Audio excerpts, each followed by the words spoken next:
که ولسمشر د وتلو تصمیم تایید کړ، پوځي قومندانان یې عملي کولو ته چمتو دي.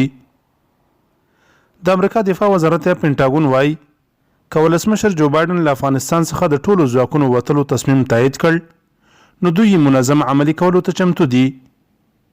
د پینټاګون ویاند ویلي دوی یوازې د ولسمشر د تصمیم تاییدۍ ته منتظر دي او که د مۍ تر لومړۍ نیټې د ټولو ځواکونو د وتلو تصمیم تایید کړي، نو امریکایي پوځي قومندانان تیار دي دغه تصمیم په مؤثره او منظمه توګه عملي کړي. د طالبانو امریکا د دوحې تړون له مخې باید تر راتلونکې مۍ میاشتې پورې ټول بهرني ځواکونه له افغانستانه ووځي. تر دې مخکې د بایډن ادارې ویلي چې د امریکا او طالبانو تړون ارزوي او بیا به یې په اړه پریکړه کیږي.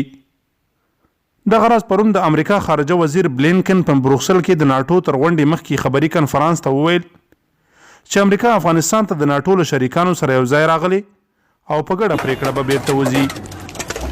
پرون او نن ناټو غونډه لرله چې یوه مهمه موضوع په افغانستان کې د حضور او نه حضور په اړه وه چې تر اوسه نه ده په ډاګه شوې.